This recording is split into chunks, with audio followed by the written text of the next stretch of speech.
Hello everyone, welcome to Magnet Brains. मैं अभिषेक कुमार।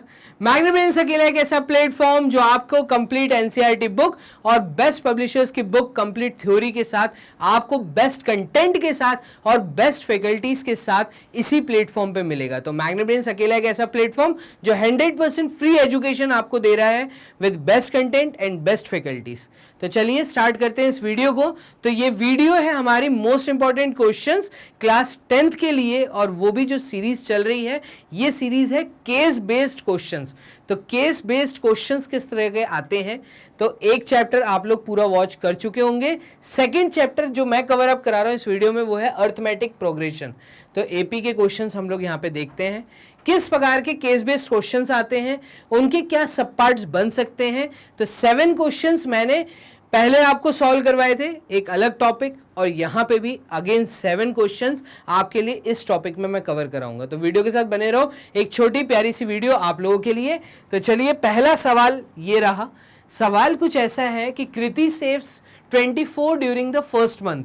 तो ये ऐसा बोलना चाह रहा है कि कृति जो पैसा बचा पा रही है वो 24 रुपीज बचा पा रही है फर्स्ट मंथ में, 30 रुपये बचा पा रही है वो सेकेंड मंथ में, और 36 रुपीज वो बचा पा रही है थर्ड मंथ में।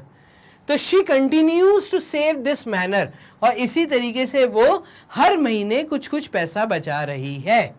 अब आप मुझे पहले पार्ट में ये पूछा गया है कि ये बताइए कि whether the monthly saving of Kriti form an AP और नॉट। क्या ये किसी तरह का एपी फॉर्मेशन यहाँ पे आपको दिख रहा है? और अगर दिख रहा है तो आप फर्स्ट टर्म और कॉमन डिफरेंस बताइए क्या होगा। चलिए देखिएगा, फर्स्ट मंथ में उसने सेविंग की है 24 रुपीज, सेकेंड मंथ में 30 रुपीज एंड देन 36 रुपीज, और ये कहानी ऐसी ही चल रही है।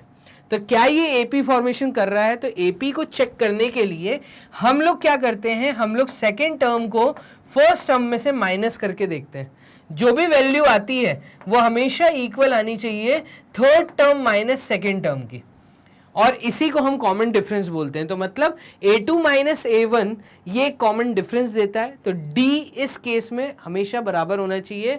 आगे वाली सक्सेसिव जो टर्म है उसमें से जब प्रीसीडिंग टर्म को माइनस करेंगे तो a3 माइनस a2 करने पे अगर दोनों साइड पे सेम वैल्यू आती है तो हम कहेंगे यस, ये जो सीरीज है ये एपी फॉर्मेशन कर रही है। तो चलिए देखते हैं, 30 माइनस 24 ये वैल्यू हमारे पास आ रही है 6, और यहाँ पे a3 माइनस a2 तो ये आ रहा है 36 माइनस 30, तो यस ये भी 6 आ रही है। That means LHS is equals to RHS। तो मैं कहूँगा yes it forms an AP। और अगर ये एपी फॉर्म कर रही है तो इन्होंने कहा था इसकी पहली टर्म बताइए। तो इस एपी सीरीज की जो पहली टर्म है वो है 24। इसका जो कॉमन डिफरेंस है वो है a2 minus a1 which is equals to 30 minus 24 which is equals to 6। तो इसका कॉमन डिफरेंस आया 6। इसी प्रकार के क्वेश्चंस आपको एपी में बहुत इजी लेवल के देखने को मिलेंगे। तो चलिए, क्वेश्चन नंबर 1 का फर्स्ट पार्ट हमने देखा, ऐसे ही हम इसका सेकंड पार्ट देखते हैं। कौन सा महीना है जब वो 66 रुपीज बचा पाएगी? तो दैट मीन्स आपको एक nth टर्म की वैल्यू दी है और वो दी है 66। आपको फर्स्ट टर्म पता थी वो है 24, आपको कॉमन डिफरेंस आपने निकाला वो है 6। और किसी भी एपी में nth टर्म देने का जो तरीका होता है वो होता है a plus n minus 1 into D. ठीक है, तो आपको कुल मिला के यहाँ पता करना है n की वैल्यू, और n पता करने के लिए ये सारी टर्म जब मैं यहाँ डालूंगा तो ये आएंगे 66 is equals to 24 plus n minus 1 multiplied with 6। Solve कर दीजिए तो 66 minus 24, 66 minus 24 divided by 6 is equals to n minus 1। इसको सॉल्व करने पे हमारी वैल्यू आ रही है 66 में से 24 गए तो 6 में से 4 गए 2, और 6 में से 2 गए तो 4, तो 42/6, और 42/6 n माइनस 1 मतलब n की वैल्यू आ रही है 7। ठीक है, तो यहाँ पे आएगा actually 7 is equals to n minus 1, तो 7 प्लस 1 आएगी, और n आ रहा है हमारा 8। इसका मतलब वो जो 66 रुपीज बचा पाएगी वो 8th मंथ होगा, 8th month of the year, 8th month of the year. ठीक है, चलिए उसी साल का जो 8वां महीना होगा तब वो 66 रुपीज सेव करेगी। चलिए क्वेश्चन नंबर 1 का आप थर्ड पार्ट देखिए, ये है what is the amount that she will save in 15th month. आप बताइए 15th मंथ में वो कितना पैसा बचा पाएगी। तो अगर यहाँ पे n की वैल्यू मुझे 15 दी है तो मुझे an की वैल्यू बतानी है क्या होगी, मतलब मुझे बेसिकली a15 बताना है क्या होगा। और कोई भी nth टर्म देने का तरीका होता है a plus n minus 1 multiplied with d। Clear है? यहां पर आपको a की वैल्यू पता है एज नोन, ये है 24, कॉमन डिफरेंस आपको पता है 6 जो आपने फर्स्ट पार्ट में निकाला। इन वैल्यूज को जब मैं यहां सब्सटीट्यूट करूंगा तो ये आ जाएगा a15 is equals to 24 plus 15 minus 1 multiplied with 6। तो ये आ जाएगा 24 प्लस 14 इंटू 6, और 14 इंटू 6 की वैल्यू होती है 24 प्लस 4 इंटू 6 इज 24, 2 मतलब 84। तो 24 प्लस 84 ये आपका A15 की वैल्यू आ गई। कितनी आई? तो 4 प्लस 4 8 और 8 प्लस 2 10, तो 108 जो है ये आपकी 15th मंथ में इतना पैसा वो सेव कर पाएगी। कितना? 108 रुपये। मूव करते हैं इसके फोर्थ पार्ट की जगह पे। तो फोर्थ पार्ट कह रहा है out of the 2 given series which will not form an AP. आप बताइए इस सीरीज में कौन सी सीरीज ऐसी है जो एपी फॉर्मेशन नहीं कर रही। चलिए अगर मैं ए पार्ट देखता हूं तो ए में पहला टर्म मुझे दिया है √2, नेक्स्ट टर्म मुझे दिया है √8, नेक्स्ट टर्म मुझे दिया है √18, नेक्स्ट टर्म मुझे दिया है √32। तो फर्स्ट टर्म है इनकी √2, सेकेंड टर्म है इनकी, अगर आप देखें तो सेकेंड टर्म है इनका √8 which can be written as 2√2, and third term जो है इनकी, तो थर्ड टर्म है √18 और 3√2, ये 18 की वैल्यू है। और फोर्थ टर्म जो है ये है √32। ठीक है, अगर मुझे चेक करना है ये एपी फॉर्मेशन है या नहीं तो a2 माइनस a1 करके देखता हूँ। a2 माइनस a1 करने पे मतलब 2√2 माइनस √2 करने पे ये वैल्यू हमें √2 मिल रही है। ठीक है, तो कॉमन डिफरेंस जो आ रहा है अगर ये एपी फॉर्मेशन है तो d√2 आ रहा है। चलो एक बार और चेक कर लेते हैं a3 माइनस a2 पे। तो a3 माइनस a2 मतलब √18 की वैल्यू है 3√2, तो 3√2 में से मैं माइनस कर दूंगा 2√2 को। ठीक है, क्योंकि सेकेंड टर्म है 2√2 तो ये वैल्यू भी √2 आएगी। मैं ऐसा बोलूंगा कि क्योंकि a2 माइनस a1 इक्वल आ रहा है a3 माइनस a2 पे, तो ये जो सीरीज है ये एपी फॉर्मेशन कर रही है। यस, ठीक है, तो ये तो हो गया यस। इसी का बी पार्ट अगर मैं देखूं तो ये सीरीज है 3 स्क्वायर मतलब 9, 3 का क्यूब मतलब 27 एंड सो ऑन। अगर इसको मैं चेक करूं तो इसका फर्स्ट टर्म है 3, इसका सेकेंड टर्म है 9 और इसका थर्ड टर्म है 27। चलिए ठीक है, अगर मैं यहाँ पे चेक करूं कॉमन डिफरेंस, तो common difference should be a2 minus a1 which should be equals to a3 minus a2।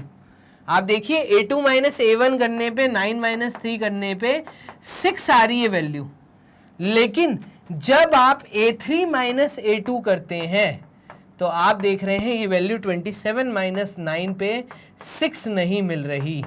क्या मिल रही है फिर? 27 माइनस 9 करने पे तो 17 में से 9 गए, ये बचा आपका 8 और 18, तो 6 आना चाहिए था बट आ रहा है 18।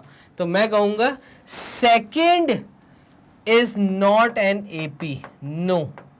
यहां पे ये बहुत बड़ा सा नो आ जाएगा। क्लियर है? तो एपी कैसे चेक करते हैं ये आपको समझ आ रहा है।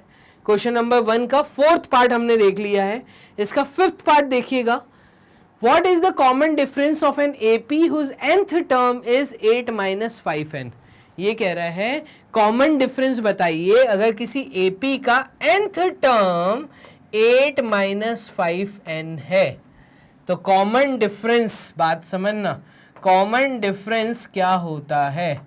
तो तो कॉमन डिफरेंस का मतलब होता है कि एक आगे वाली टर्म मतलब an+1 वाली जो टर्म है उससे एक पीछे वाली टर्म को जब हम माइनस करते हैं anth टर्म को, तो वो कॉमन डिफरेंस देता है। इसका मतलब मेरे पास an की वैल्यू तो है बट मेरे पास an+1 की वैल्यू नहीं है, लेकिन कोई भी nth टर्म ऐसे दे सकते हैं ना, तो n की जगह n+1 डाल देते हैं। तो ये हो जाएगा आपका 8 - 5 ब्रैकेट n+1, और इसको सॉल्व करने पे ये आ जाएगा 8 - 5n - 5, 8 - 5 तो ये होगा 3 - 5n। तो ये हमारी an+1 वाली टर्म का वैल्यू आ गया। अब अगर कॉमन डिफरेंस देखना है d की वैल्यू, तो ये आपकी हो जाएगी 3 - 5n, तो 3 - 5n माइनस anth टर्म हो जाएगी आपकी 8 - 5n, और ये सॉल्व करने पे वैल्यू आएगी 3 - 5n माइनस 8 + 5n। तो -5n + 5n कट गया, 3 - 8 करने पे ये -5 आ रहा है, तो कॉमन डिफरेंस -5 आ रहा है। What is the common difference on AP whose nth term is 8 - 5n? तो यहाँ पे कॉमन डिफरेंस है -5। क्लियर, यहाँ तक बातें समझ आई? चलिए, ये हो गया आपका क्वेश्चन नंबर 1 सॉल्व। मूव करते हैं क्वेश्चन नंबर 2 की तरफ। तो ये केस क्या है इसको देखना। A number of bricks were stacked in the following manner, 25 bricks in the bottom row. तो बॉटम रो में 25 ब्रिक्स लगेंगी, फिर 24 इन द नेक्स्ट रो, इसके ऊपर की जो रो है उसमें 24 लगेंगी, फिर उसके ऊपर जो है उसमें 23 लगेंगी, and so on forming the rows, और ऐसा पैटर्न चलता रहेगा। Whether the pattern of bricks form an AP, तो यस ये एपी फॉर्मेशन कर रहा है। क्यों बोल रहा हूं मैं? क्योंकि पहला नंबर था 25, फिर था 24, फिर था 23 एंड सो ऑन इन्होंने बोला था। तो सो ऑन का मतलब होता है ऐसे ही पूरी रोज बनती हुई चल रही हैं, ठीक है। अब अगर आप 24 - 25 करते हैं तो ये भी -1 आ रहा है, ठीक है, और 23 - 24 करने पे भी -1 आ रहा है। तो मैं कहूँगा yes it forms an AP. If yes then write the first term. तो फर्स्ट टर्म है 25 और कॉमन डिफरेंस है आपका a2 - a1 that is 24 - 25 which is equals to -1, common difference है। तो ए भी आपने बता दिया, कॉमन डिफरेंस भी बता दिया और यस आंसर भी दे दिया।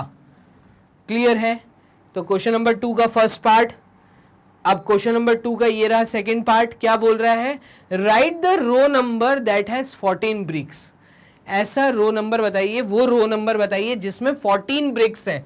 दैट मीन्स nth टर्म की वैल्यू 14 दी है, ठीक है। और सीरीज क्या चल रही थी? तो सीरीज हमारी चल रही थी 25, 24, 23 एंड सो ऑन, ऐसे ही चल रहा था, ठीक है। यहां पे देखिएगा ए फर्स्ट टर्म है 25, कॉमन डिफरेंस, तो कॉमन डिफरेंस है यहां पे -1। A nth term can be given as a + n - 1 into d. देखो a भी है d भी है, n हमें नहीं पता, a n की वैल्यू पता है, तो ये हो जाएगा 14 is equals to 25 plus n - 1 multiplied with d। तो d हमारा क्या हो जाएगा? ये हो जाएगा -1।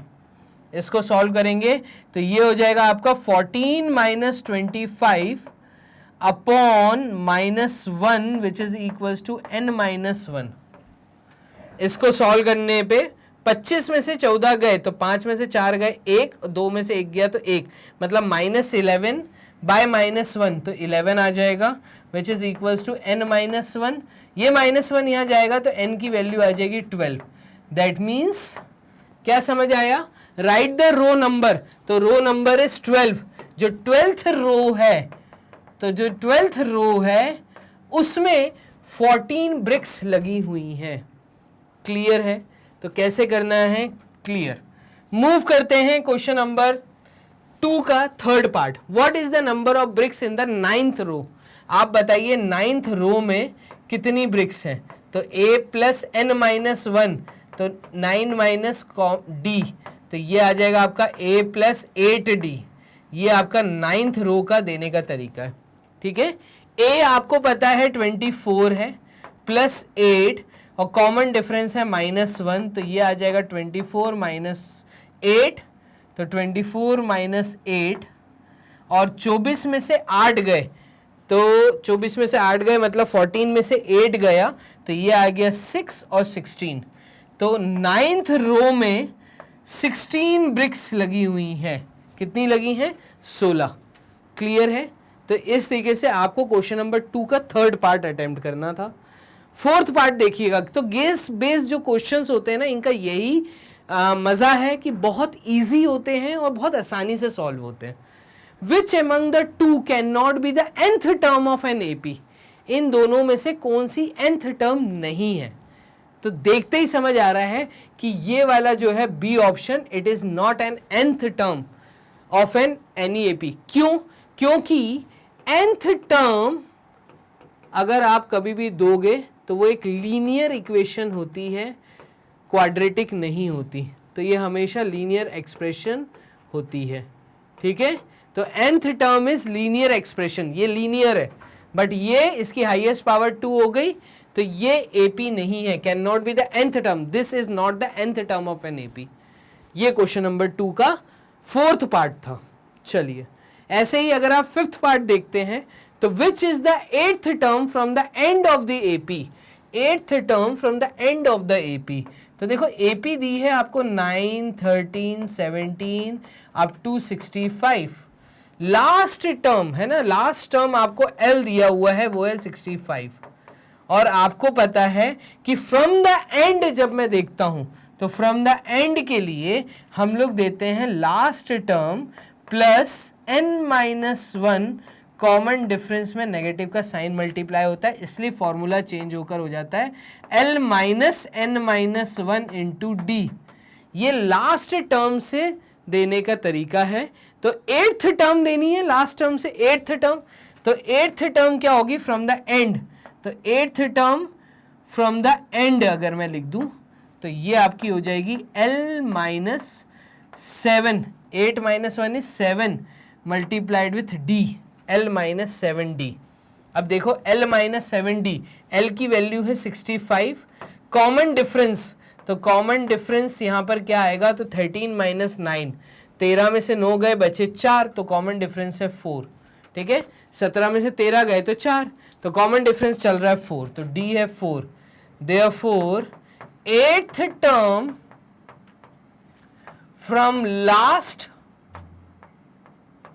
इज इक्वल्स टू L मतलब 65 माइनस 7 इंटू कॉमन डिफरेंस है 4, तो 7 4 टाइम्स इज 28, 65 माइनस 28, 15 में से 8 गए तो ये बचा है 7, और 5 में से 2 गए तो 5 गया 4 गया 3, तो ये आया 37 फ्रॉम द एंड। एंड से अगर मैं देखता हूं तो 37 हमें मिलेगा। क्लियर है यहां तक? तो ये हो गए आपके क्वेश्चन नंबर 2 के 5 पार्ट। कर लेते हैं यहाँ पे बोर्ड क्लियर, मूव करते हैं क्वेश्चन नंबर 3 की तरफ। ये क्या बोल रहा है? तो in a march past drill students in a school we are made to stand in such a way that there were 32 students in the first row, 30 in the second and 28 in the third and so on. Whether the number of students in each row form an AP, क्या यहाँ पे किसी तरह का AP formation दिख रहा है? तो पहले रो, सेकेंड रो, थर्ड रो, और ऐसे ही कहानी चल रही है। तो A है हमारे पास 32, कॉमन डिफरेंस हो जाएगा A2 माइनस A1, ये हो जाएगा 30 माइनस 32 दैट इज 2। अगर मैं चेक करता हूँ A3 माइनस A2 को, तो ये वैल्यू हमें मिल रही है 28 माइनस 30। ठीक है, तो 30 माइनस 32 माइनस 2 आएगा कॉमन डिफरेंस, यहाँ पे 28 माइनस 30 माइनस 2 आएगा कॉमन डिफरेंस। तो मैं कहूँगा यस D, क्योंकि दोनों तरफ सेम आ रहा है, यहाँ पे भी D माइनस 2 आ रहा है at D is equals to A2 minus A1 पे, and D equals to A3 minus A2 पे भी -2 आ रहा है, तो हम कहेंगे yes it forms an AP. If yes to write the first term and a common difference. First term क्या होगी, तो फर्स्ट टर्म हो जाएगी 32, कॉमन डिफरेंस हो जाएगा -2. खत्म कहानी. इतने आसान क्वेश्चन और बहुत जल्दी जल्दी सॉल्व होते हैं. ठीक है, तो क्वेश्चन नंबर 3 का हो गया फर्स्ट पार्ट. इसका सेकेंड पार्ट देखिएगा. Calculate the number of students in the 9th रो. आप बताइए 9th रो में कितने बच्चे होंगे. तो 9th रो मतलब ये बात कर रहा है A9 की, और A9 का मतलब होता है A+8D. ठीक है, ए आपका पहला स्टूडेंट कितने बच्चे थे पहली रो में, तो पहली रो में 32 स्टूडेंट थे, +8 मल्टीप्लाइड विथ -2, कॉमन डिफरेंस -2 का चल रहा है, तो यहां पर ये हो जाएगा 32 - 16. क्लियर है, तो ये आएगा again 16.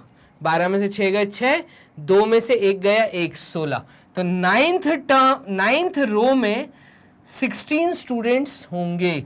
Calculate the number of students in the 9th रो, वो आ जाएंगे 16. क्लियर है. ऐसे ही हम मूव करते हैं थर्ड पार्ट पे. तो क्वेश्चन नंबर 3 का third part. In which row 12 students were are standing. वो कौन सी रो है जिसमें 12 बच्चे खड़े हुए हैं.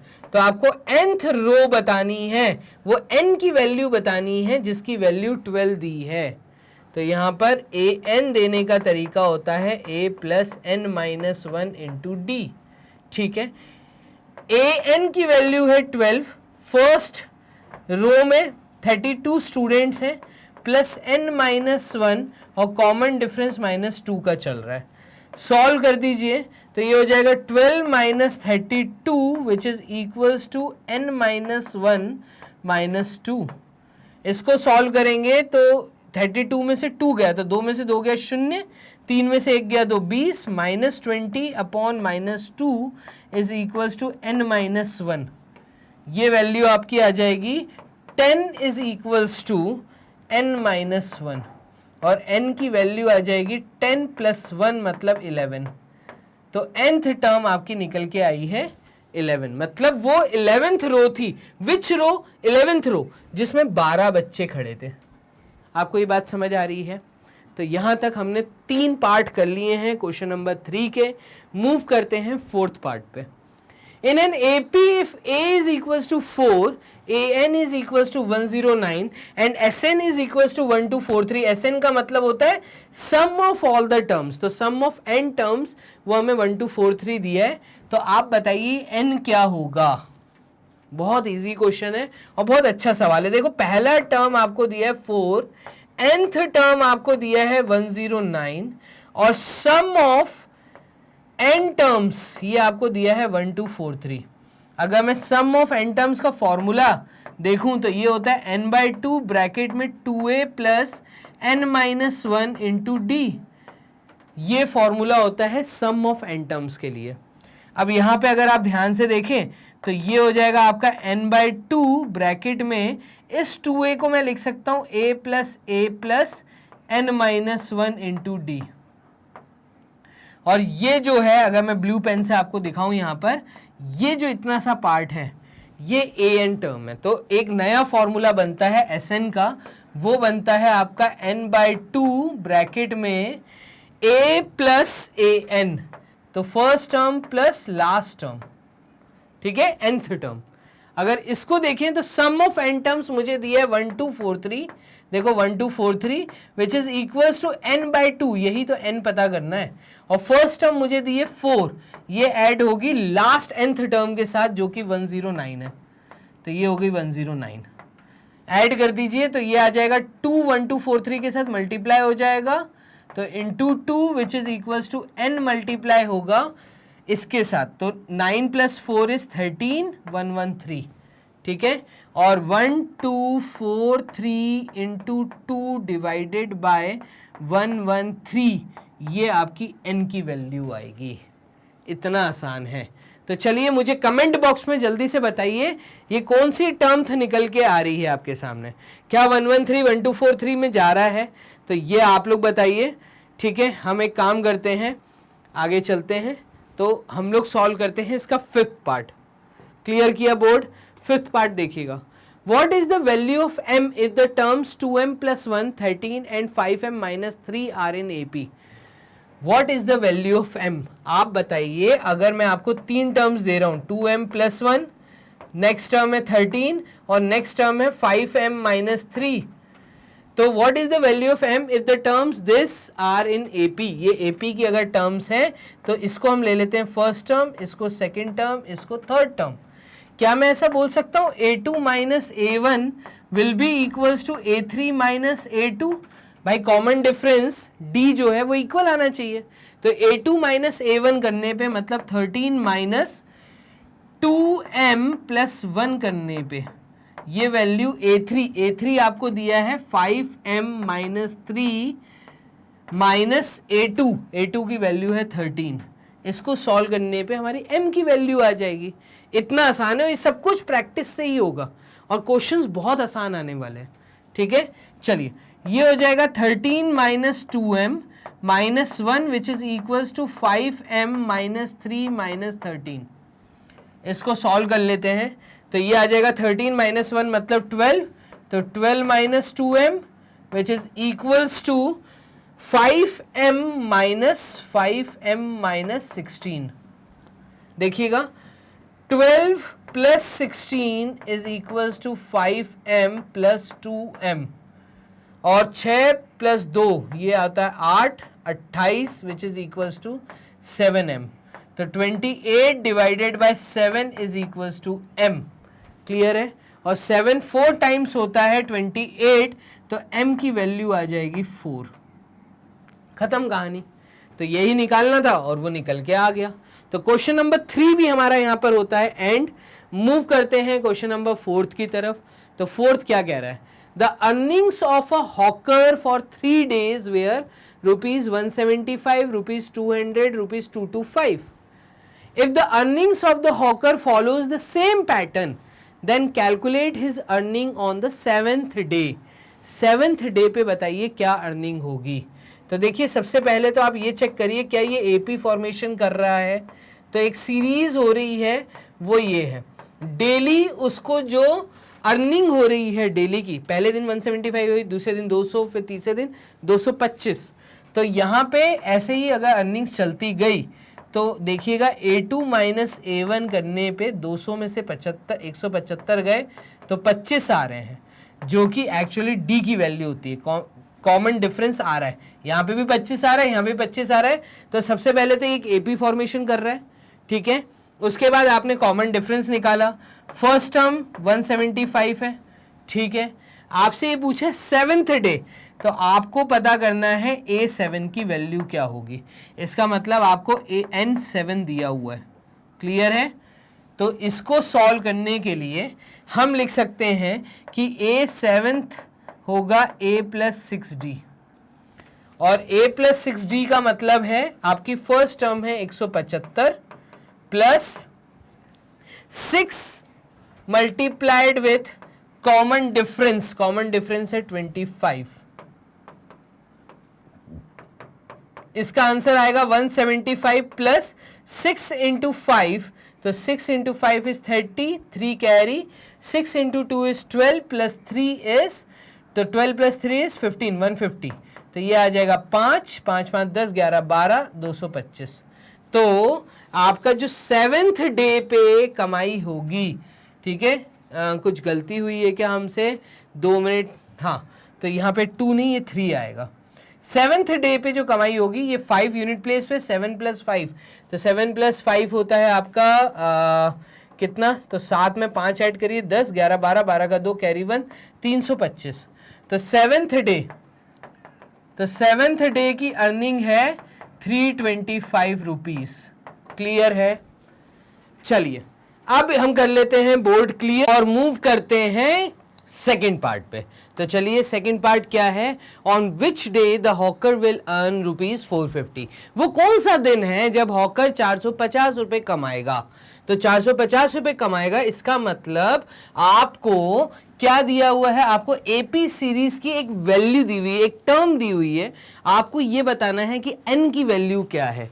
तो यहां पर मैं बोलता हूं कि ये लोग हमसे पूछना चाह रहे हैं ए एंथ, मतलब एन पूछना चाह रहे हैं, तो ए एंथ की वैल्यू दी है इन्होंने ₹450, वो 450 रुपए कमा रहा है। वो कौन सा दिन है, तो यहाँ पे बेसिकली एन डिनोट कर रहा है द डे, ठीक है। This is first day, this is second day, this is third day, और वो कौन सा दिन आएगा जब 450 उसके जेब में आएगा। तो चलिए ए एन यहाँ पे 450 है। फर्स्ट टर्म यहाँ पर क्या है, तो फर्स्ट टर्म है यहाँ पर 175। कॉमन डिफरेंस हमारा कितना निकल के आया था, तो 200 में से हमारा 175 जब हमने माइनस किया था तो ये हमारा 25 आया था, 25, ठीक है। तो देखिए हमारे पास ए है, डी है, ए एन है, तो हमें पता है कि any nth term of an A P is given by a plus n minus 1 multiplied with d. Clear है। और ए एन की वैल्यू है यहाँ पे 450, तो 450 is equals to 175 plus n minus 1 multiplied with d। बस यहां से आपको n मिल जाएगा, वो दिन पता चल जाएगा जब वो 450 रुपए कमाएगा। तो चलिए कैलकुलेट कर लेते हैं। 450 में से हम माइनस करेंगे 175 को, which is equals to n minus 1 multiplied with 25। तो यहाँ पे देखिए 10 में से 5 गए 5, ठीक है। फिर उसके बाद 4 में से 7 जाएंगे, तो 4 में से 7 नहीं जा सकते, इसलिए 14 में से 7 जाएंगे, तो 14 में से 7 गए, तो यहाँ पे 3 और 4 मतलब 5 6 7, 7 ही बचेगा। और 3 में से 1 गए, तो ये आया 275। 275 divided by 25 is equals to n minus 1। और जब ये ऊपर नीचे 25 से कट हो जाएगा तो ये हो जाएगा 5 टाइम्स 25, 5 टाइम्स 25 एंड 5 टाइम्स 25 के बाद अगेन 5 टाइम्स 25, तो n माइनस 1 की वैल्यू यहाँ पे 11 आ रही है। 5 से ये 55 कटेगा 11 टाइम्स, यहाँ पे n की वैल्यू आ रही है 11 प्लस 1 मतलब 12। वो 12th डे होगा जब वो 450 रुपीज कमाएगा। तो यहाँ पे आपका आंसर आ गया। कुल मिला के ये क्वेश्चन नंबर 4 का सेकेंड पार्ट भी हो गया। तो n इज इक्वल्स टू 12, तो 12th डे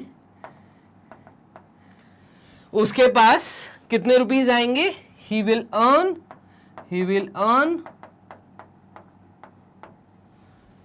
450 रुपीज।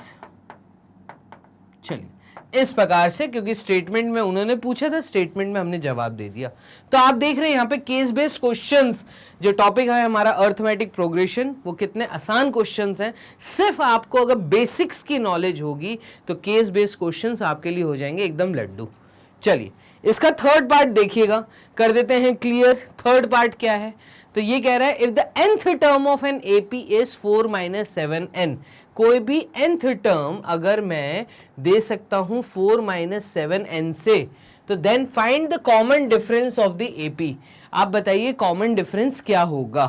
तो कॉमन डिफरेंस देने का जो तरीका होता है एक्चुअल में, वो एक सेकेंड टर्म मतलब एक नेक्स्ट टर्म जो आती है, नेक्स्ट टर्म में से हम माइनस करते हैं उससे पहले वाली टर्म को।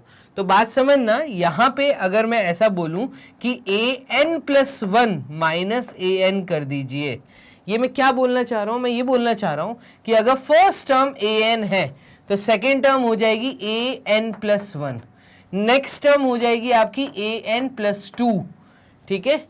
तो ऐसे टर्म्स चलती हैं।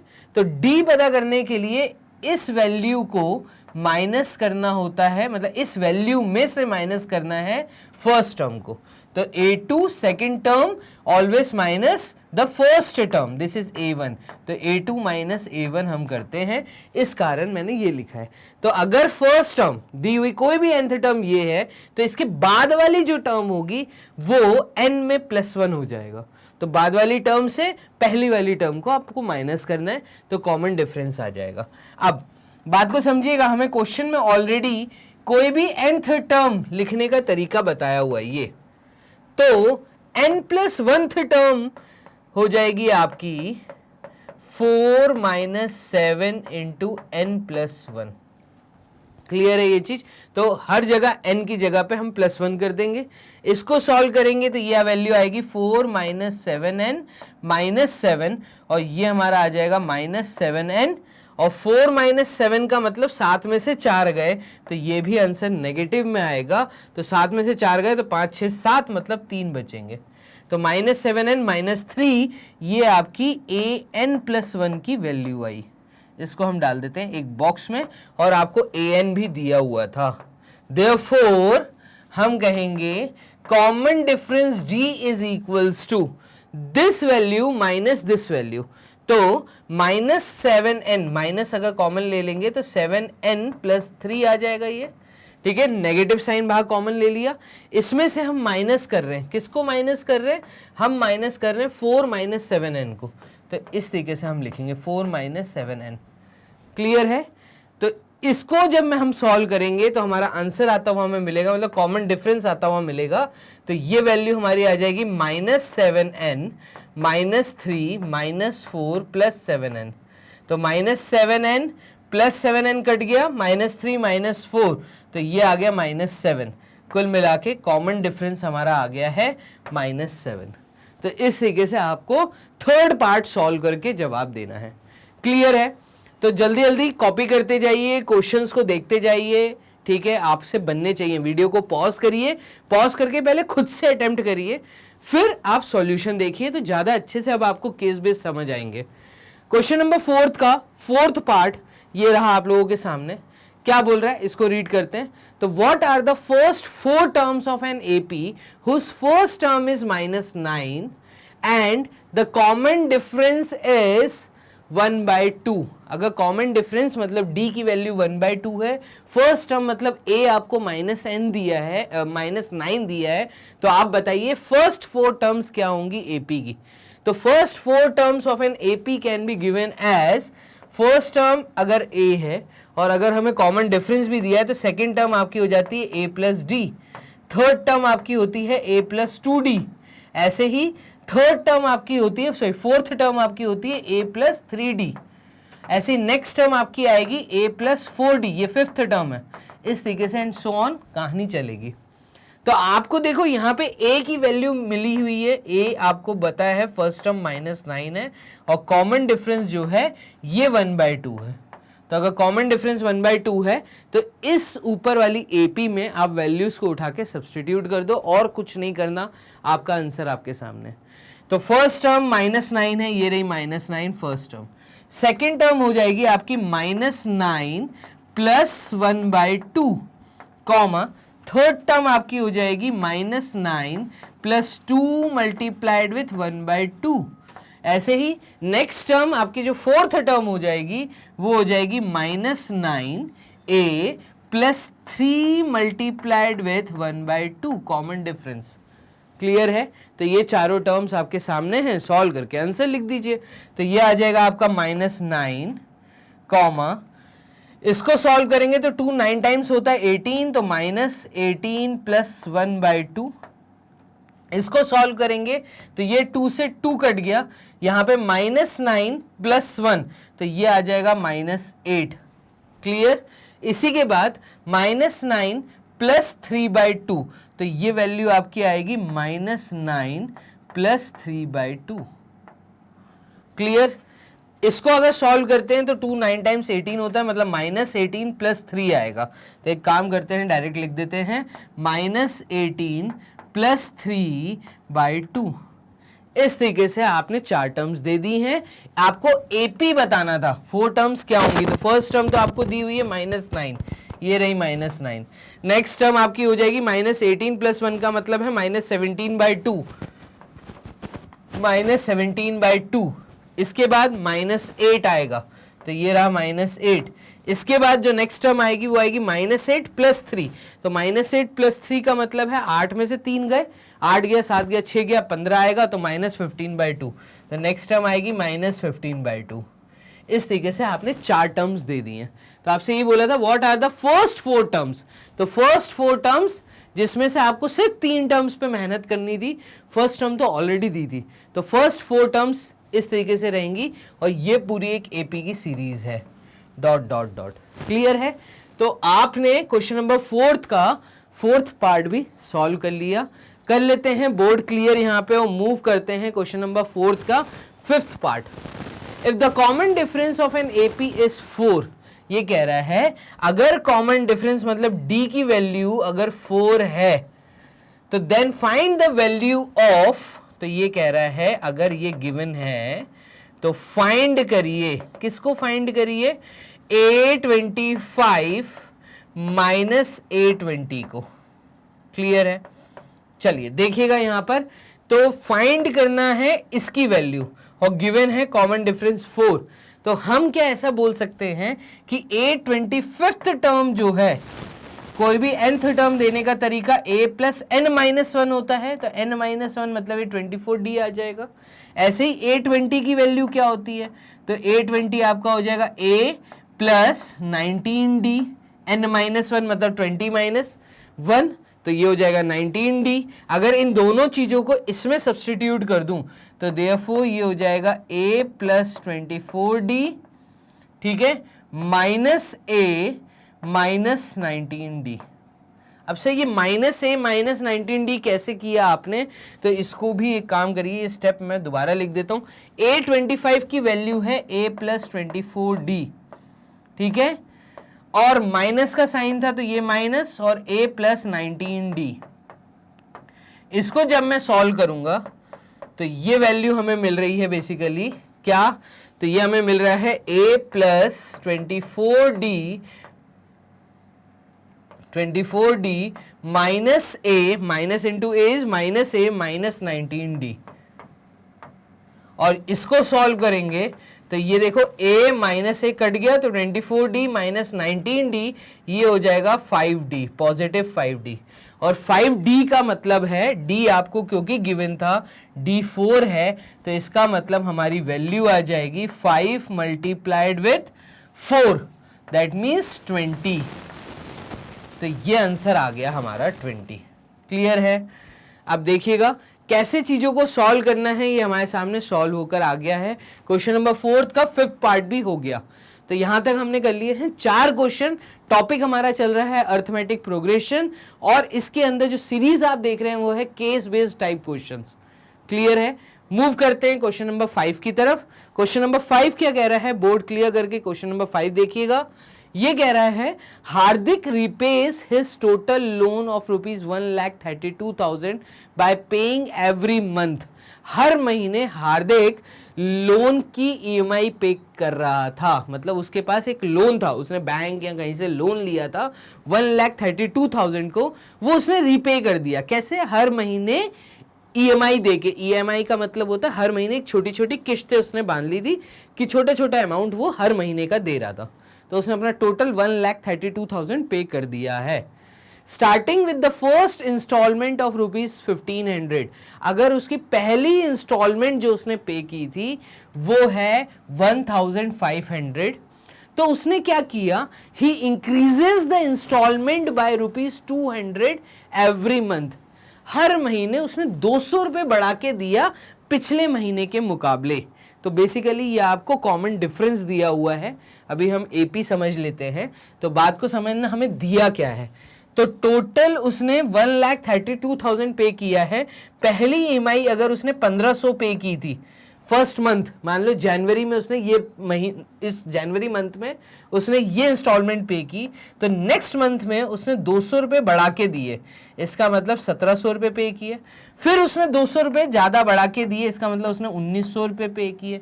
फिर उसने 200 रुपये ज़्यादा बढ़ा के दिए, इसका मतलब उसने 2,100 रुपये पे किए।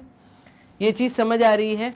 तो यहाँ पे 200 रुपये वो बढ़ा रहा था हर महीने का, ऐसे वो एक पैटर्न को फॉलो कर रहा था, तो उसने 1,32,000 रीपे कर दिया है। चलिए आगे समझिएगा। If the amount paid in successive installments form an AP.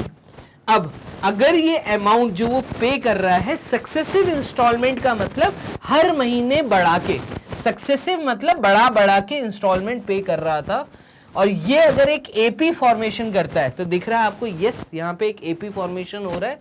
जो ए की वैल्यू है वो है 1,500, और जो कॉमन डिफरेंस है वो है 1,700 माइनस 1,500, जो कि आपको ऑलरेडी क्वेश्चन में दिया था, वो दिया है 200 रुपए। ठीक है, write the first term and the common difference. तो लिख दिया आपने first term and the common difference, आ गया। बस यही था आपका फर्स्ट पार्ट। तो आपने क्वेश्चन समझा, उसी में से आपको चीजें समझ आ गई हैं। तो फर्स्ट पार्ट देखिए कितना लड्डू था, आराम से चीज सॉल्व हो गई, हाफ मार्क्स मिलेगा इस चीज का। क्वेश्चन नंबर 5 का फर्स्ट पार्ट हमने कर लिया है। मूव करते हैं सेकंड पार्ट की जगह।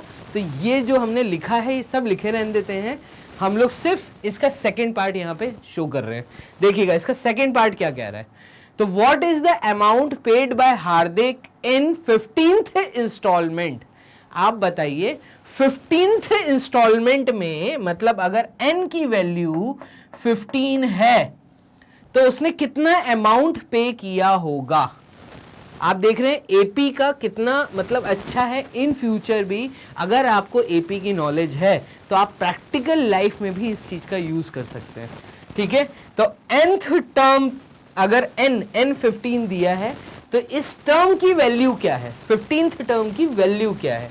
तो आपको बेसिकली a15 को कैलकुलेट करना है, और a15 का मतलब होता है a + 14d n-1। तो ये चीज हमें कैलकुलेट करना है, ये हम कैलकुलेट कर लेते हैं। चलिए देखिएगा, ये एक एपी सीरीज फॉलो हो रही थी और यहाँ पर a15 की वैल्यू हम फाइंड करेंगे। a15 is equals to, first term है आपका 1500, तो 1500 plus 14 multiplied with common difference, और कॉमन डिफरेंस है आपका 200। ये आपको क्वेश्चन में ही दिया था यहाँ पर। क्लियर है? चलिए इसको सॉल्व कर लेते हैं। तो ये आ जाएगा 1500 प्लस 14 इंटू 200, तो 2 इंटू 4 इज 8, 2 1 टाइम्स इज 2, 00। 1500 2800 को अगर हम ऐड कर देंगे तो 20 5 प्लस 8, तो ये होता है 10, 8 प्लस 2 इज 10, और प्लस 3 13, 13 का 3 कैरी 1, 3 और 4, तो 4300 रुपीज ये वैल्यू आएगी A15 की। तो मतलब वो जो 15वें महीने में, मतलब 15th मंथ में वो जो इंस्टॉलमेंट पे करेगा वो होगी 4300 रुपए। क्लियर है ये चीज? इस प्रकार से हमें क्वेश्चन नंबर 5 को सॉल्व करना था। क्वेश्चन नंबर 5 के सेकंड पार्ट को सॉल्व करना था। बोर्ड पे लिखे रहने देते हैं जो लिखा हुआ है। इसका थर्ड पार्ट हम देखते हैं हमें क्या बोला है। तो थर्ड पार्ट में पूछा है इन विच इंस्टॉलमेंट विल ही पे 5500। अब आप ये भी निकाल सकते हैं कि वो कौन सी इंस्टॉलमेंट है, कौन सा महीना है जब वो 5500 की EMI इंस्टॉलमेंट पे करेगा। तो मंथ पता करना है, मतलब एन पता करना है। तो यहां पे आपको AN की वैल्यू दी है। ठीक है, तो यहां पे हम लिख देते हैं सेकेंड पार्ट के लिए, थर्ड पार्ट के लिए। तो ये है आपका बेसिकली थर्ड पार्ट। ठीक है, ये था आपका सेकेंड पार्ट और ये था आपका फर्स्ट पार्ट। चलिए थर्ड पार्ट पे ध्यान देना। ये हम कर देते हैं 2 मिनट के लिए क्लियर। तो यहां पे हम ब्लू पेन से लिख देते हैं, ये है थर्ड पार्ट। चलिए, तो गिवन हमें क्या है, तो हमें गिवन है 5500, ये किसी nth टर्म की वैल्यू दी है 5500। आपको ये बताना है कि n की वैल्यू क्या होगी, पता ये करना है कि n की वैल्यू क्या होगी। तो an देने का तरीका होता है a plus n-1 multiplied with d।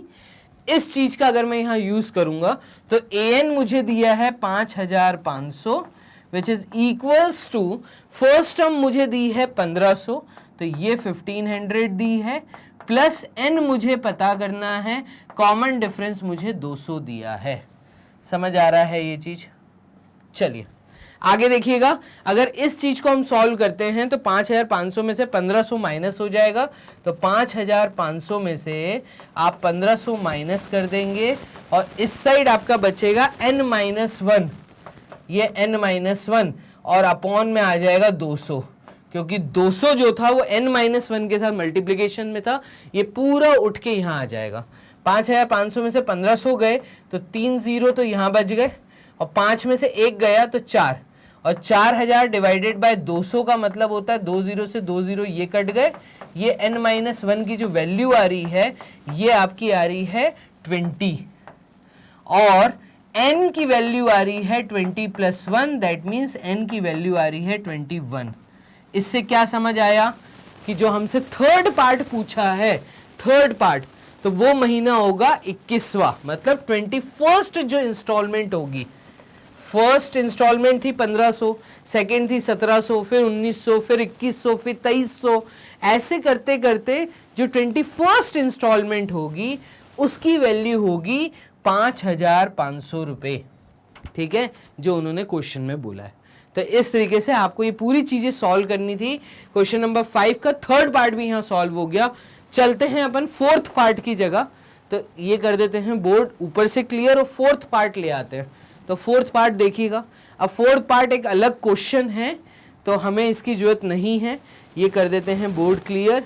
तो क्वेश्चन नंबर 5 का फोर्थ पार्ट देखिएगा।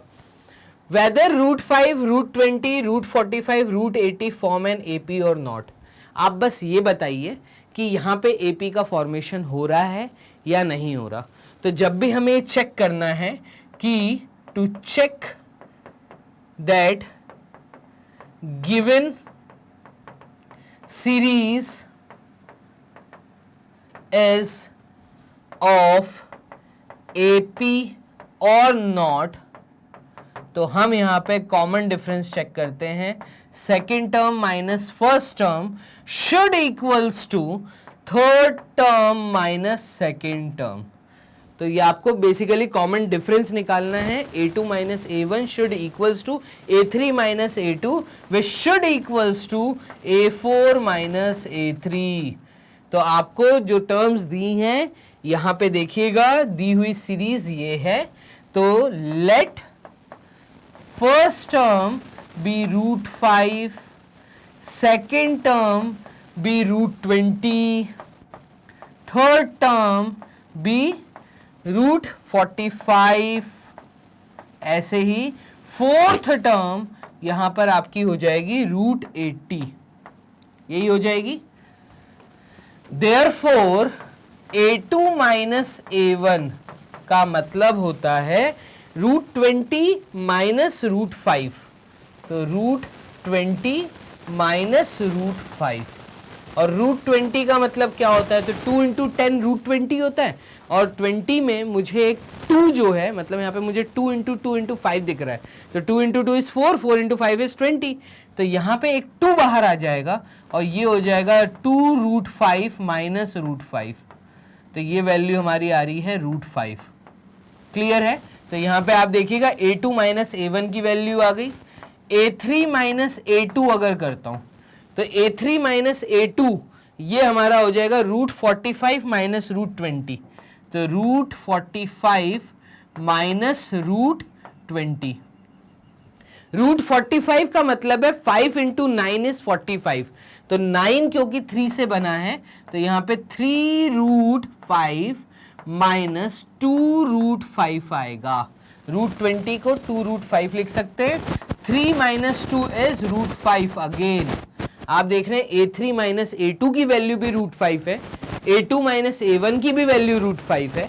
हम एक बार और चेक कर लेते हैं A4 माइनस A3 को, तो A4 माइनस A3 अगर मैं करता हूं तो A4 की वैल्यू यहां पर है √80, तो √80 माइनस √45 अगर मैं करता हूं तो 80 बना है 8 × 10 से, अब 8 बना है 2 × 2 × 2 से।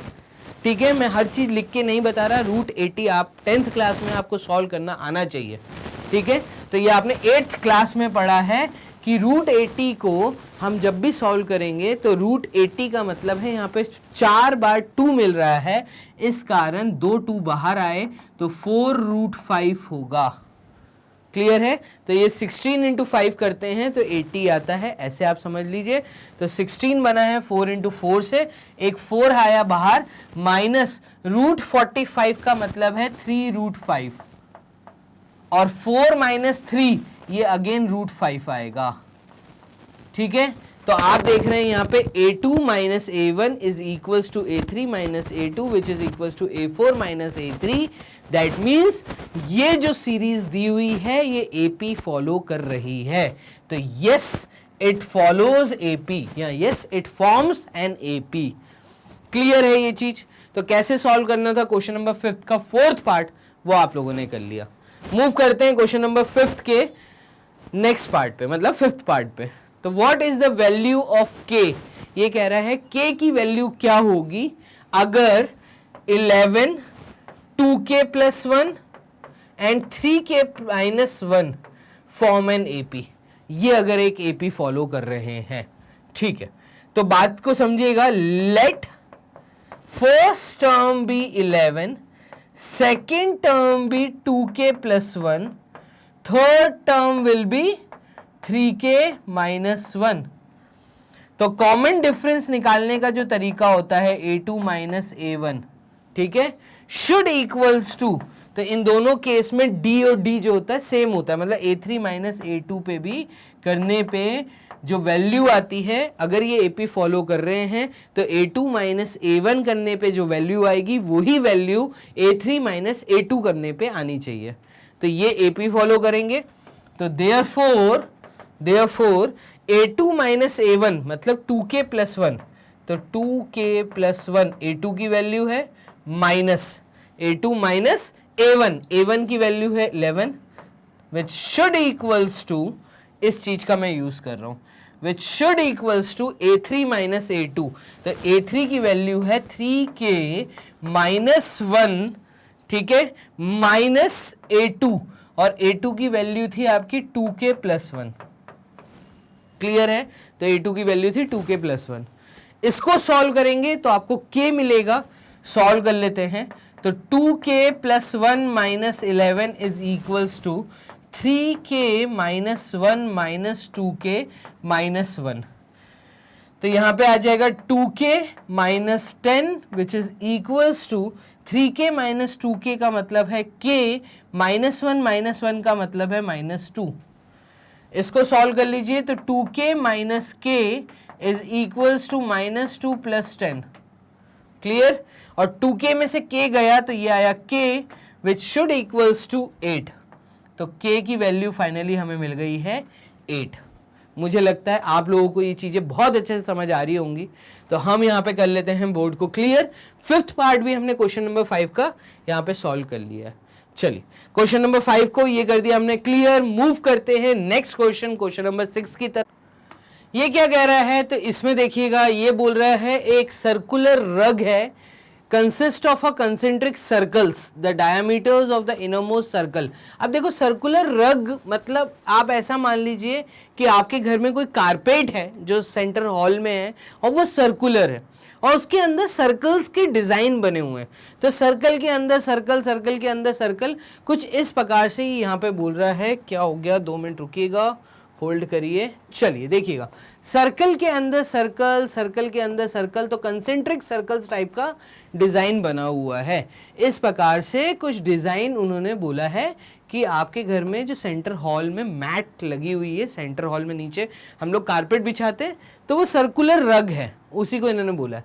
अ सर्कुलर रग consist of a concentric circles, the diameters of the innermost circle, जो सबसे अंदर वाला सर्कल है उसका जो डायामीटर है वो आपको दिया है 2 सेंटीमीटर। दैट मीन्स हम इतना समझ गए कि हमें जो रेडियस दिया है वो 1 सेंटीमीटर दिया है सबसे अंदर वाले सर्कल का। अगर मैं 1-2 सर्कल्स हटा दूं, चलिए यहाँ पे जो रेडियस है सबसे इनरमोस्ट सर्कल का, तो RI आपको दिया हुआ है फर्स्ट इनिशियल सर्कल, ठीक है, वो आपको दिया हुआ है। Radius of the first circle is 1 centimetre from the innermost. The radius of each successive circle, अब जैसे जैसे हम सर्कल्स बाहर की तरफ बढ़ते जा रहे हैं तो इनके जो रेडियस हैं ये जो बढ़ते जा रहे हैं, ठीक है, ये जो रेडियस है ये बोलना चाह रहा है कि जैसे जैसे हम बाहर बढ़ते जा रहे हैं तो 1/2 सेंटीमीटर प्रीवियस रेडियस से बढ़ता हुआ जा रहा है। क्या बोल रहा है? बात समझना।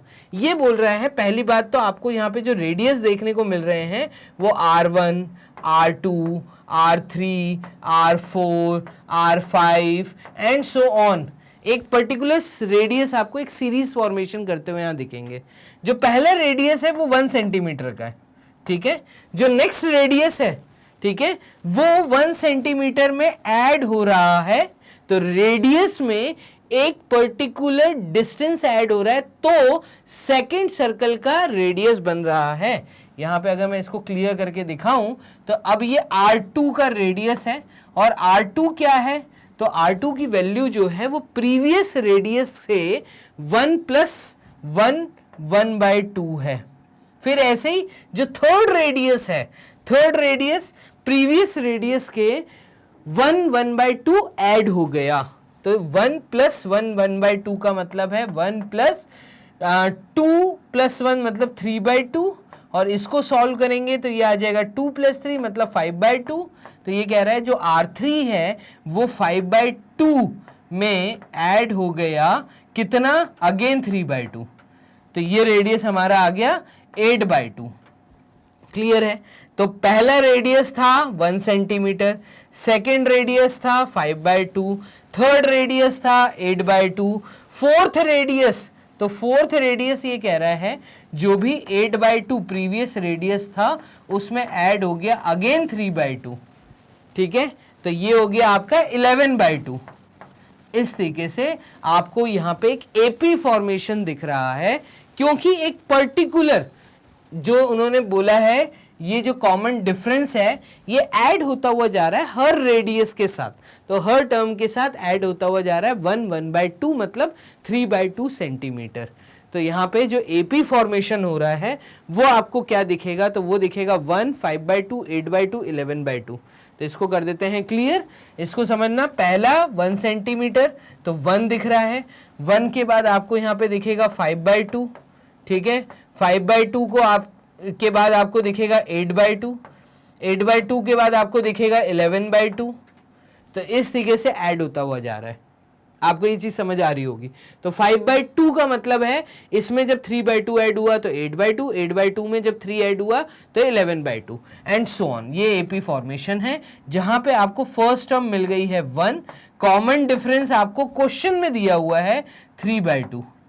क्लियर है, तो यहां पे आपसे जो फर्स्ट पार्ट बोला है इस क्वेश्चन का वो क्या बोला है, if the radius of the circle form an AP then write the first term and the common difference. कर लिया हमने फर्स्ट पार्ट सॉल्व।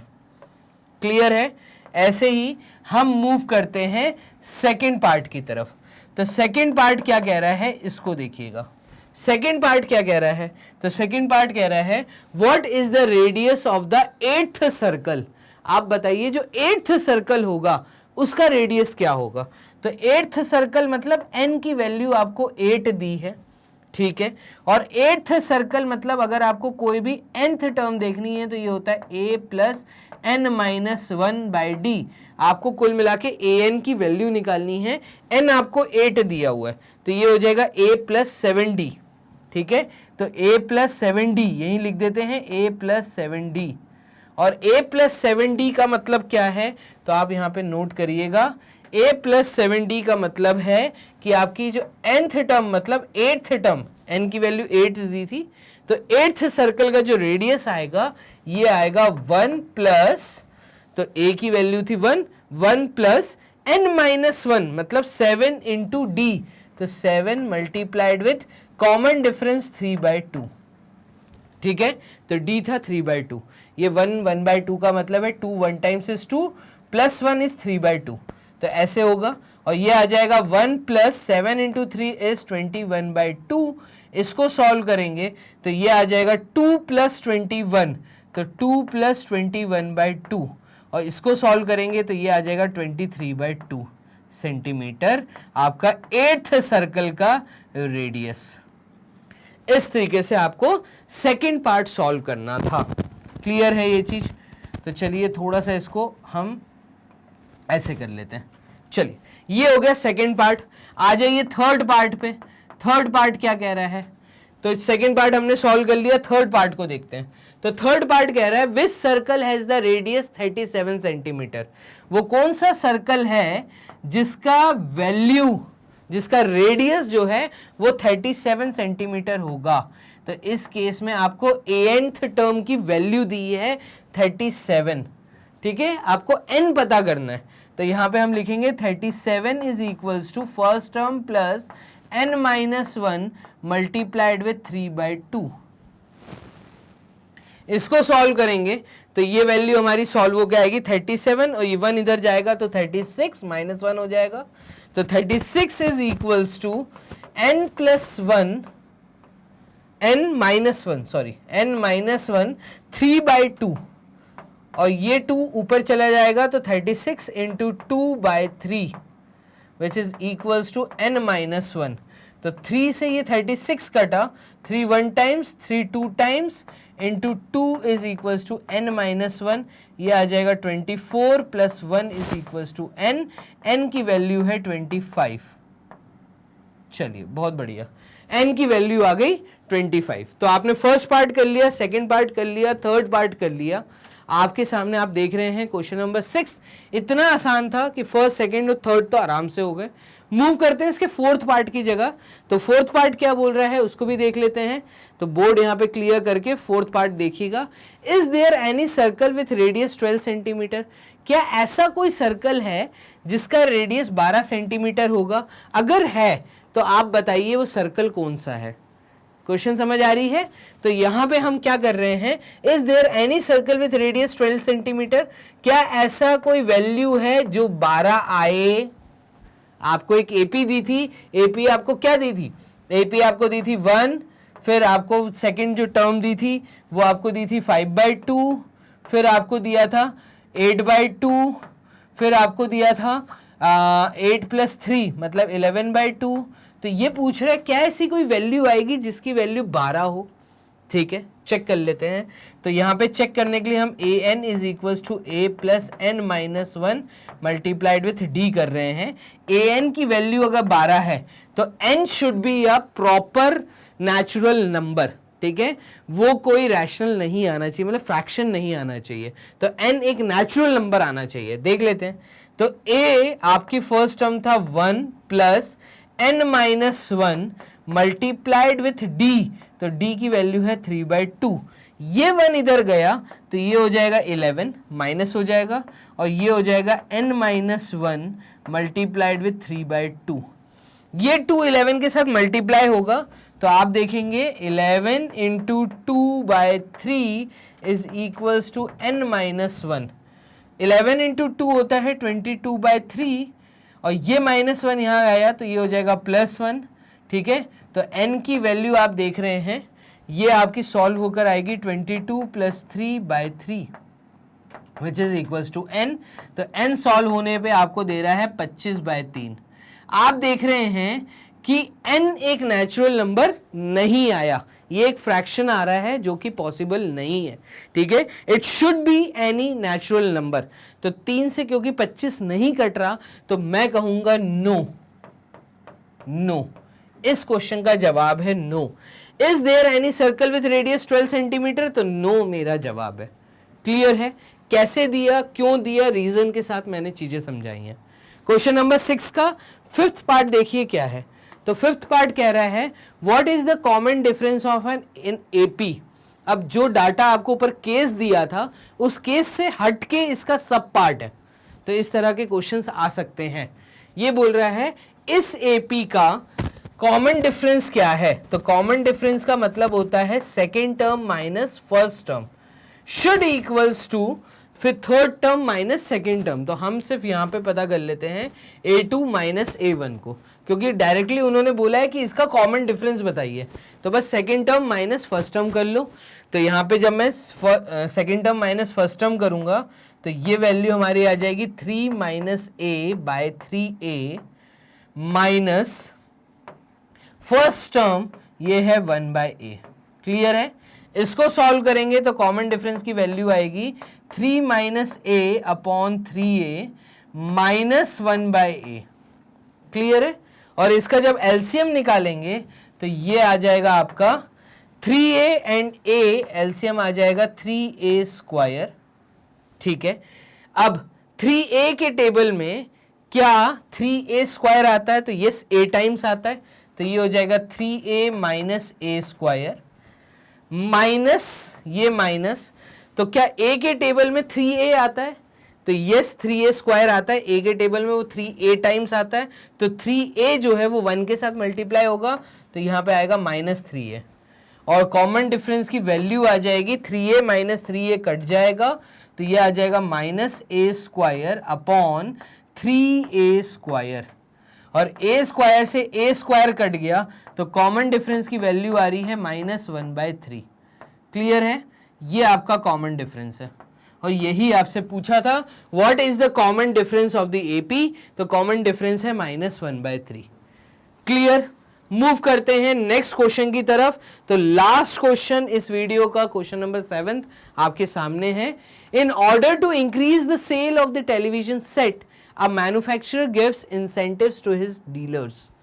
अब केस देखिएगा क्या है। केस ये दिया है कि एक टीवी मैन्युफैक्चरिंग कंपनी है जिसके अंडर में कई डीलर्स काम करते हैं, तो वो उनसे टीवी यूनिट उठाते हैं, अपने शोरूम में बेचते हैं। ठीक है, ऐसा यहाँ पे क्वेश्चन है। अब जितने ज्यादा वो टीवी बेचेंगे तो उनको इंसेंटिव मिलता है। इंसेंटिव मतलब एक जो प्रॉफिट कंपनी को हो रहा है उसमें से एक पार्ट खुशी खुशी कंपनी जो है वो डीलर्स को देती है कि हाँ तुमने एक यूनिट बेचा, इसका इतना तुम्हें पॉजिटिव मतलब एक्स्ट्रा अमाउंट दिया जा रहा है। ठीक है, एक्स्ट्रा मेहनत का एक्स्ट्रा अमाउंट। ठीक है, तो जितना अच्छा काम करोगे उसका थोड़ा थोड़ा इंसेंटिव मिलेगा, ऐसा इन्होंने यहाँ पे बोला है।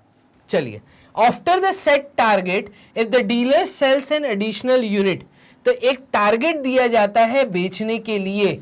अगर वो उस टारगेट को फुलफिल कर लेता है हर महीने, और उस महीने के बाद मतलब उस टारगेट को अचीव करने के बाद अगर एक्स्ट्रा कोई सामान बिक रहा है, मान लो कोई भी मैन्युफैक्चरर है, उसने बोला कि आप एक महीने में मेरे 5 यूनिट बेचेंगे। अब आपने इस टारगेट को मान लो 20 दिन में अचीव कर लिया, बचे हुए अभी 10 दिन। 10 दिन में आपने क्या किया, 2 यूनिट और बेच दिए। तो टारगेट दिया था 5 यूनिट, आपने एक्स्ट्रा काम करके दे दिया, तो आपने अच्छा काम किया। 5 यूनिट का टारगेट था, आपने 7 यूनिट बेच दिए। ठीक है, तो 2 एक्स्ट्रा यूनिट जो बेचे हैं, तो हर यूनिट पे वो इंसेंटिव दे रहा है। तो after the set target if the dealer sales an additional unit he gets an incentive of ₹300। तो हर यूनिट का उसको 300 रुपये मिलेगा। For 2 additional units he gets 700। अब देखो यहाँ पे क्या बोल रहा है कि फर्स्ट यूनिट अगर एक एक्स्ट्रा काम कर लेता है तो 300 रुपये मिलेंगे। तो इंसेंटिव का तरीका क्या है, अगर एक यूनिट एक्स्ट्रा बेचता है तो 300 रुपये मिलेंगे, अगर 2 यूनिट एक्स्ट्रा बेच देता है तो 700 रुपये मिलेंगे। जस्ट डबल का भी ऊपर मिल रहा है। तो 2 यूनिट का एक्चुअली 600 मिलना चाहिए था, बट 700 मिल रहा है, तो आदमी थोड़ी और मेहनत करेगा। ठीक है, for the additional unit he gets 1100। और अगर ज्यादा अच्छा काम कर देता है, मतलब थर्ड यूनिट भी बेच देता है, तो उसको इस केस पे 1100 रुपए का इंसेंटिव मिलेगा। तो एक एपी फॉर्मेशन है यहाँ पे, अगर आप ध्यान से देखेंगे तो वो कैसे बढ़ता हुआ जा रहा है उसको मैं अभी समझा रहा हूं। तो अभी इन्होंने क्या बोला है, आपको इन्होंने बोला है कि first term, second term, third term incentive के लिए एक एपी फॉर्मेशन। ठीक है, तो if incentive received on successive sale of additional unit form an AP then write the first term and the common difference. अगर इस प्रकार से एक एपी का फॉर्मेशन हो रहा है, ठीक है, तो सबसे पहले तो आप कॉमन डिफरेंस चेक करिए, क्या ये एपी का फॉर्मेशन है। तो कॉमन डिफरेंस यहां पे हो जाएगा 700 माइनस 300 शुड इक्वल्स टू क्या, तो 1100 माइनस 700। चेक कर लेते हैं, 700 माइनस 300 अगर मैं करता हूं तो 700 में से 300 गए तो ये आ रहा है 400। ठीक है, और 1100 में से अगर 700 गए तो यहां पर आपका ये मार्जिन आ रहा है कितना, तो 1100 में से 700 गए मतलब 400 यहाँ पे भी आ रहा है। तो आप देख रहे हैं 400 की वैल्यू 400, मतलब कॉमन डिफरेंस जो है वो 400 का एक्स्ट्रा मिलता हुआ जा रहा है। ठीक है, एक कॉमन डिफरेंस है जो 400 रुपए हर, मतलब इसमें कॉमन डिफरेंस चल रहा है, डी चल रहा है। तो पहली बात तो यहाँ पे जो एपी फॉलो हो रहा है, मैं वो एपी लिख लेता हूं। तो एपी फॉलो हो रहा है, पहला एक्स्ट्रा काम करने पे 300 रुपये, 2 यूनिट बेचने पे 700 रुपये, 3 यूनिट बेचने पे 1100 रुपये। तो ये अगर एक एपी फॉर्मेशन कर रहा है तो इसकी फर्स्ट टर्म होगी 300 और इसका जो कॉमन डिफरेंस होगा वो होगा 400। बात समझ आ रही है, वो मैंने वहां पे समझाया और यहां लिख लिया। तो ये इसका फर्स्ट पार्ट हो गया सॉल्व। और कुछ नहीं करना था। ठीक है, तो यहां पे आपको मिल गए हाफ मार्क्स या 1 मार्क्स। चलिए आगे क्या दिया हुआ है, तो आगे आपको दिया है if the incentive received on the successive sale of the additional units form an AP then write the first term and the common difference. लिख दिया, फर्स्ट पार्ट हो गया। सेकेंड पार्ट में कह रहा है how much incentive will the dealer get if he sell 8 additional units of TV set. अगर वो हर महीने या नेक्स्ट महीने मान लीजिए वो 8 एक्स्ट्रा यूनिट बेच देता है। अभी तो आपको 3 यूनिट का पता है कि फर्स्ट यूनिट बेचता है तो 300 रुपये मिलेंगे, 2 यूनिट बेचता है तो 700 रुपये मिलेंगे, 3 यूनिट बेचता है तो 1100 रुपये मिलेंगे। अब क्या डीलर खुद से कैलकुलेशन कर सकता है कि अगर मान लीजिए मैं टारगेट एक्स्ट्रा अचीव कर लेता हूं, मैं 8 यूनिट बेच देता हूं तो मुझे क्या इंसेंटिव मिलेगा? तो यस, वो खुद भी कैलकुलेट कर सकता है। कैसे कैलकुलेट करेगा? तो ये था आपका फर्स्ट पार्ट। हम मूव करते हैं सेकंड पार्ट की तरफ। तो सेकंड पार्ट क्या कह रहा है कि how much incentive will the dealer get if he sales 8 additional unit. मतलब अगर n की वैल्यू 8 दी है तो an क्या होगा? तो इस केस में A8 n आपको 8 दिया है तो A8 की जो वैल्यू होगी, जो इंसेंटिव आएगा वो आएगा A plus 7 into D n-1 और A8 की वैल्यू आ जाएगी यहां पर A। फर्स्ट टर्म है 300 तो 300 plus 7 multiplied with common difference है 400 तो ये 400। क्लियर? और ये वैल्यू आएगी 300 प्लस 7 इंटू 4 इज 2800। तो 2800 में जब 300 ऐड होगा तो ये होगा 3100 रुपये। क्लियर है? अगर वो 8 यूनिट बेच देता है तो उसको जो इंसेंटिव मिलेगा वो उसको मिलेगा 3100 रुपये का। ये था इसका सेकंड पार्ट। थर्ड पार्ट क्या कह रहा है? चलिए मूव करते हैं थर्ड पार्ट की तरफ। तो how many additional units should he sell to get 4300 as incentive. अगर उसको 4300 का इंसेंटिव चाहिए तो उसको कितने एक्स्ट्रा काम करना पड़ेगा? ठीक है, इसको भी चेक कर लेते हैं। तो थर्ड पार्ट क्या कह रहा है, इसको देखिएगा। अगर आपको वैल्यू चाहिए 4300 रुपए तो ये पूछ रहा है n क्या होगा। ठीक है, कितने यूनिट एक्स्ट्रा बेचने पड़ेंगे कि आपके पास ये इंसेंटिव आए। तो इसके लिए हम सेम चीज यूज करेंगे। तो यहां पे आ जाएगा an is equals to a plus n-1 into d वाला फॉर्मूला। an की वैल्यू दी है 4300 which is equals to first a दिया है आपको 300, ब्रैकेट में आ जाएगा n-1 multiplied with common difference है 400। ठीक है, तो यहाँ पे 300 के साथ प्लस का साइन भी आएगा, ये आएगा 300 प्लस। ठीक है, तो ये 300 यहाँ के माइनस हो जाएगा तो ये हो जाएगा 4000 divided by 400 is equals to n-1। तो ये 2 0 यहाँ से यहाँ कट गए और ये आया 10। तो n की वैल्यू आ रही है 10 प्लस 1 मतलब 11। अगर उसको इंसेंटिव चाहिए कितने का? 4300 का, तो उसको 11 एक्स्ट्रा यूनिट और बेचने पड़ेंगे। तो फिक्स टारगेट के ऊपर इंसेंटिव पाने के लिए, कितने का इंसेंटिव पाने के लिए? 4300 का इंसेंटिव पाने के लिए उसको 11 एक्स्ट्रा यूनिट का सेल करना पड़ेगा। तो इस तरीके से आपने फर्स्ट, सेकंड और थर्ड पार्ट को कर लिया है सॉल्व। मूव करते हैं इसके फोर्थ पार्ट की जगह। तो फोर्थ पार्ट क्या कह रहा है? Can his incentive amount ₹2,200 for any number of units. क्या उसको कभी इंसेंटिव 2200 रुपये मिल सकता है? करेक्ट वैल्यू पूछी है। तो चलिए इसको भी देखते हैं कैसे सॉल्व करना है। तो यहाँ पे जो आपका ये फोर्थ पार्ट है, तो यहाँ पे मैं बोल रहा हूँ लेट एक वैल्यू को an इज इक्वल्स टू 2200। तो n एक नेचुरल नंबर आना चाहिए। क्या आना चाहिए? नेचुरल नंबर अगर आ गया n की वैल्यू तो हम कहेंगे यस 2200 उसको इंसेंटिव मिल सकता है। तो एक काम करिए, इसको भी सॉल्व कर लेते हैं। तो 2200 इज इक्वल्स टू a है 300 प्लस n-1, तो n-1 मल्टीप्लाइड विथ 400 डी की वैल्यू थी 400। तो यही सेम फॉर्मूला यूज किया यहाँ पे भी, n एक नेचुरल नंबर निकलना चाहिए। चलो सॉल्व करके देखते हैं। तो 2200 में से 300 गए तो ये आया 1900, और 1900 divided by 400 is equals to n-1 आएगा। इस केस में 20 से 20 तो कट रहे हैं, n/4 plus 1 is equals to n, और यहां पर आप देखेंगे 19 प्लस 4/4 ये n की वैल्यू आएगी। तो 19 प्लस 4 होता है 23/4, तो 23/4 n की वैल्यू आ रही है, जो कि मैं कहूंगा नो। नो क्यों बोला सर इसका आंसर? क्योंकि फोर्थ पार्ट में उन्होंने सवाल ही ऐसा पूछा था, can his incentive amount to rupees 2200? तो नो, कभी उसका अमाउंट 2200 इंसेंटिव नहीं मिलने वाला, ठीक है।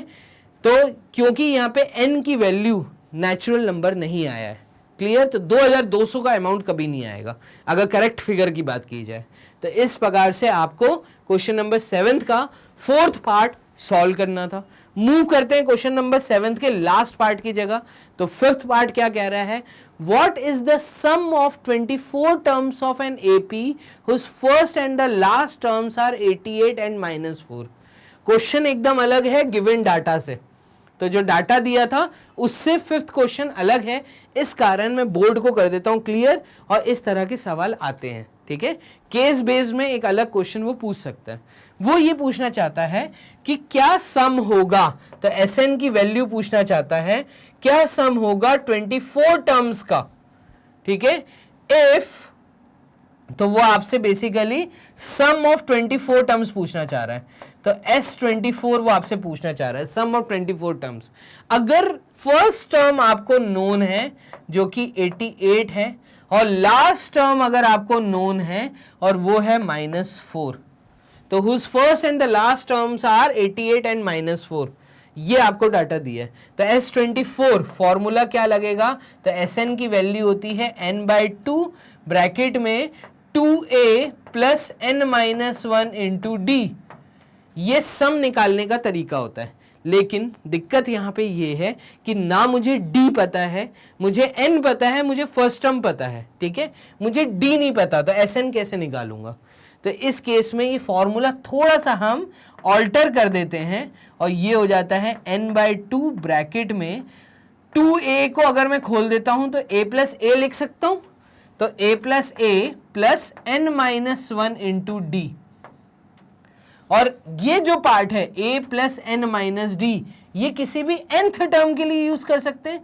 तो इस केस में Sn की वैल्यू हो जाती है n/2 ब्रैकेट में a plus a nth term, और यहां पे जो इन्होंने लास्ट टर्म दी है इसको हम anth टर्म भी बोल सकते हैं, क्लियर है। तो यहां पर हम an को l भी बोल सकते हैं। तो फॉर्मूला बन के आता है Sn का, वो होता है n/2 ब्रैकेट में a plus l, first term plus last term. और अगर मैं a और l की वैल्यू वहां सब्सटीट्यूट कर दूं, n मुझे दिया है 24, तो 24 टर्म का सम निकालना था, मैं सम निकाल सकता हूं, निकाल लेते हैं। तो therefore Sn is equals to, मतलब sum of 24 terms is equals to 24/2 bracket में आ जाएगा 88 -4। सर प्लस था, माइनस कैसे आया? तो भाई प्लस का साइन प्लस l था, बट l का जो वैल्यू दिया है वो नेगेटिव दिया है, लास्ट टर्म जो है वो -4 दी है, तो यहाँ पे प्लस इंटू माइनस माइनस, तो -4 यहाँ पर आएगा, क्लियर है। 88 -4, तो 2 से 24 कटा 12 टाइम्स इंटू 88 -4 होता है आपका 84, बस मल्टीप्लाई कर दीजिए। तो 84 को जब मैं 12 से मल्टीप्लाई करूंगा तो 2 into 4 8, 2 into 8 is 16, cross 1 into 4 is 4, 1 into 8 is 8, 8 10 10 का 0 कैरी 1 9 और 10, तो ये वैल्यू आएगी 1008। मतलब सम ऑफ फर्स्ट 24 टर्म्स जिनका फर्स्ट टर्म और लास्ट टर्म अगर आपको नोन है तो ये वैल्यू आएगी 1008, क्लियर है। बोर्ड कर देते हैं यहाँ पे क्लियर। तो 7 क्वेश्चन आप पूरे कर चुके हैं यहाँ पे थोड़ा सा मैं आपको दे देता हूं ज्ञान, वो ये कि भैया आपको देखने हैं टर्म 2 के वीडियोस, केस बेस्ड क्वेश्चंस। आप सिंपल टाइप करिए मैग्नेट ब्रेन्स, इस तरीके से लिंक ओपन होगा, इंटरफेस ओपन होगा। यहां पर आपको करना है क्लिक किसको, क्लास 10th को। जैसे आप क्लास 10th क्लिक करते हैं तो वेरियस सब्जेक्ट्स आपके सामने खुल के आएंगे। आप टर्म 2 मैथ्स की तैयारी करना चाहते हैं तो यहाँ पे गौरव मिश्रा सर और मेरी फोटो आपको दिख रही है, क्लिक करिए। वॉच नाउ पे जैसे ही क्लिक करते हैं तो आपके सामने आ जाता है इस तरीके से चैप्टर वाइज प्रॉपर तरीके से अरेंज्ड टर्म 2 की theory, most important question, case based questions और PYQ, सब कुछ आपको टॉपिक्स के अंदर अवेलेबल है। आप जोन से टॉपिक को क्लिक करेंगे तो आपके सामने वो पर्टिकुलर टॉपिक ओपन होगा और आप वीडियो को कर सकते हैं वॉच घर बैठे। इस तरीके से बहुत आसान है मैग्नेट ब्रेन्स की वेबसाइट पे विजिट करके हर वीडियो वॉच करना। प्रॉपर प्लेलिस्ट में प्रॉपर तरीके से अरेंज्ड हर टॉपिक आपको मिलेगा। जल्दी से इंफॉर्मेशन को कर लीजिए शेयर, वीडियो को दे दीजिए एक लाइक और सब्सक्राइब करना ना भूलें, क्योंकि डेली आपको एक नई वीडियो मिल रही है। टर्म 2 से पहले हम आपको बनाएंगे राजा। मिलते हैं नेक्स्ट नए टॉपिक में, तब तक के लिए अपना ध्यान रखिए। Bye and take.